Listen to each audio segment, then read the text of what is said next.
focus been this week? I mean, you've had a big weekend. Is it still a distraction at the start of the week, and where's that for you now? No, I mean, obviously, I should just say right from the start, it was all taken care of. Everything that happened got taken care of by Sunday night. We moved on because we've got a prelim final to play on, and I've got no more to add to it because I'm not going to let any of that become any issue for us. We're just going to move into our preparation for Sydney. So what are you dealing with selection-wise? Is Dixon capable of playing out a preliminary final in Sydney?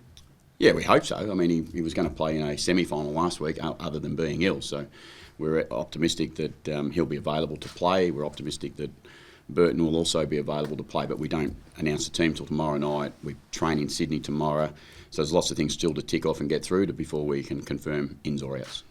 How did Dixon look at training this week? Yeah, he looked fine. He much better than he certainly... Well, sorry, that's probably unfair. He was training okay the early part of last week, and by Thursday was when he started to feel a little unwell again. So we made a decision on Friday night in a pre-game warm-up that he wasn't right. Given the way that young back line stood up, is it almost hard to find a spot for Birdo this week? Oh, I know. You look to try and improve your side. Ryan's form previous 3 weeks was, if he wasn't in our best 2 or 3 players, he was in our best 4. So I think he probably, if he's fit, he'll be playing. Kane won't be available. How close was he?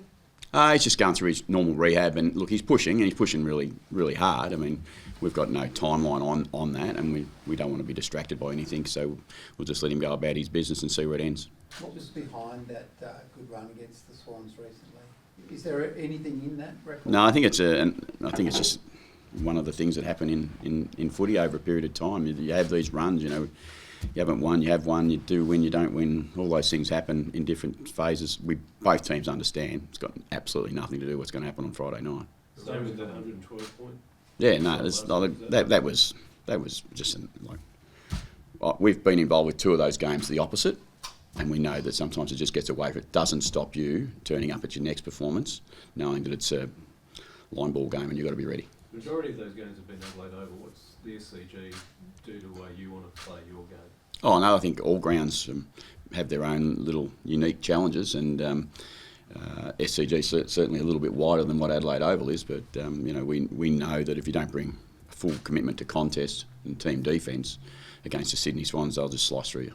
Might be a bit silly to ask, but is there slightly less pressure this week now that you've put that finals voodoo? No, not one bit. I mean, I don't think it's a silly question because I've been asked that question quite a bit. I think the reality is it's a prelim final. We've been here 4 times before in my time. We're desperate to get through this. We're desperate to get our opportunity. So there's a lot on the line. What have you learned from those previous 4 that can become the way you get across this bridge? A little bit of luck sometimes is what you do need. A little bit of luck, in a couple of those games we were really, really close. In one game we were blown out of the water. So the reality is we know that you've got to play 4 full quarters in prelim finals. And look, I've got a lot of history in the game and been around a lot of times at this time of the year where you just know prelim final games more often than not are just real tight, tough games of football that go right to the wire. So as a coach, how do you deal with seeing a team that was so different against Geelong and so different against Hawthorn, that issue of intensity, the willingness to go to the contest, how do you deal with trying to find that magic switch? You move forward quick and you move forward to your next challenge, and that's what we've done well this year. We've just stayed in the next moment and the next phase, and for us that is Friday night in Sydney.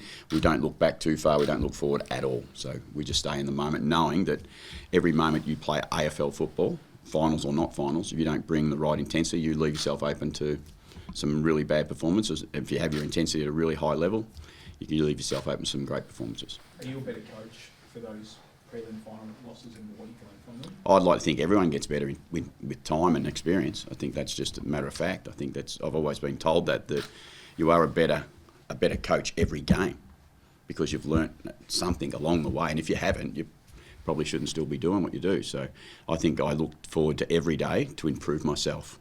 What are the biggest things you learn about yourself from these moments in the past?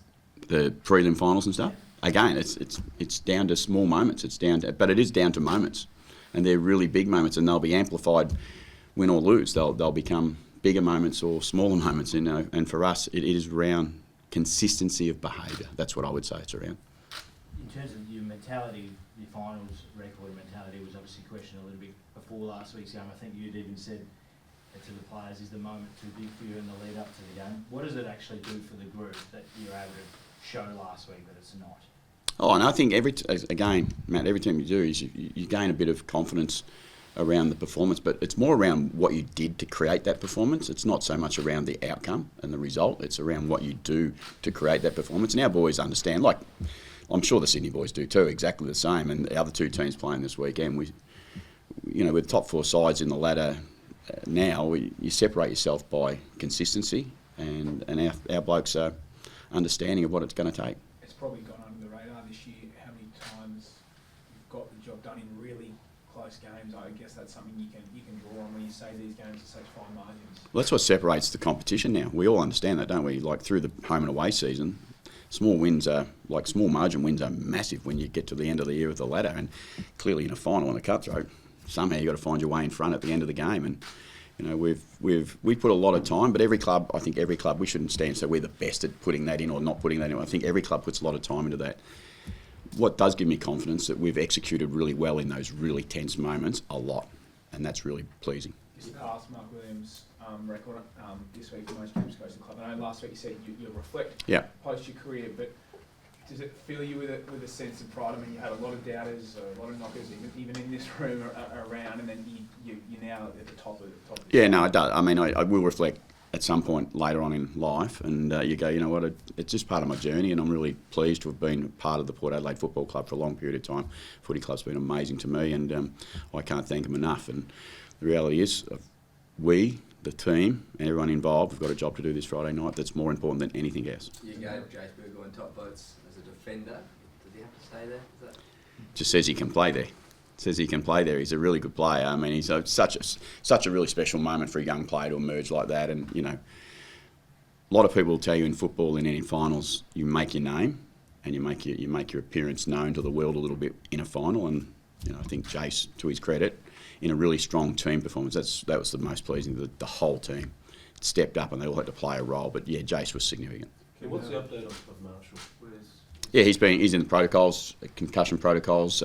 He's getting looked after and cared for very, very well. He's getting all the specialist advice, all the information he needs, and he's really, really well today as far as how he's feeling. But it's an unfortunate situation. But again, we've got all this education, we've got all this information now.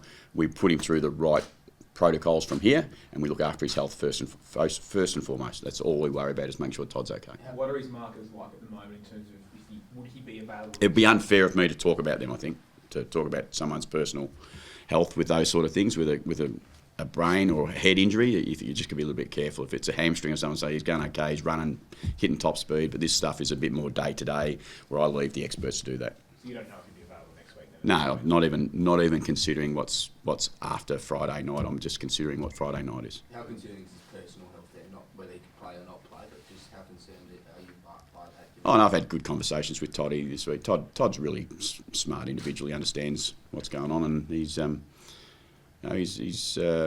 making good progress towards whatever's next for him and for us. You guys have such a great personal relationship. Yeah, we do. It seems. So does that heighten that care there and that relationship when times are tough like this? I would hope so. And that's probably for every one of my players. It's not just for Todd. That if I don't personally care for their own health, and their football is secondary to me, their personal life is, and their personal health is way more important to me. Just on Sydney, how hard is it to prepare for Eddie, given his dual roles and the way he floats forward? Yeah, well, it's we've got a younger one that does something similar a little bit with Hornet, and they're really difficult players. They're great players. That Sydney forward midfield is a ridiculous football team. It's going to be a real challenge, not just for Heaney, for Warner, for Goulden, for Rowbottom. I can go through them all for you if you like. But I look forward to the opportunity to challenge and play against them, and respect them enormously, and want to do our absolute best, because if we don't bring our absolute best, we won't be in the game. You do have a premiership player in your squad with Willie. I think the record with him this year is 15-4 or something incredible like that. You talked about moments before. What has he brought with his finals experience and just his nous in those big moments? Yeah, he's an interesting I mean, he's clearly a really, really top-end talent. He's missed, I think, 6 games for the year. If he continued his average for the year, he would have kicked 45, 50 goals as a small forward, would put him in the category of All-Australian, I would have thought. He's just an instinctive player, and he plays in the moment, and he's, you know, I know he reflects on his family history and his dad's words to him through the journey, and that is to make the most of your moments, and he makes the most of those moments. I'm really, really proud of Junior. Zach Clover said yesterday Last that, one. he probably dreams about playing in the grand final, 350 days of the year. Does it, when you get so close, you talk about you've been there before, do you not even think about it, does it just the possibility of it, the excitement that you're almost there, does it empty you? No, yeah, well, clearly it would. I think clearly at some part you think about some things, but we've been so good this year, and our language has been, and you've sat through most of my presses every week, is that we've talked about this week. And that's what we're focused on straight away on Monday. It's this week. It's nothing more than this week. There's some distractions that go with that. Every game later in the year, the prize gets bigger, gets closer. So there's a moment or two that people perhaps drift, but we've been really good at staying in this week. So just logistically, can you take 26 Final out of question. 3 emergencies? Yeah, we'll take all our emergencies with us. You know, we'll travel with a full squad, a couple extras just in case. You know, we're not playing in the Magpies clearly, and we've got all the opportunity to take as many as we need to, and we hope we never have to use them all, but you never know. I've been to a game in the past not that long ago where we run out of emergencies. We were ringing a player to get him to come and play who was holidaying or actually visiting family in the same town that we were playing in. We had to go and call in on him, so got tight one day. Dante. No, it wasn't Dante, it was down at Geelong. We ran out of players. We had about 8 get crook between selection and that, and we had young Kyle Marshall was in his first year.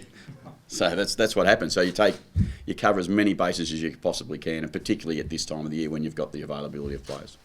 Thank you all for your help. Thanks. Thank you.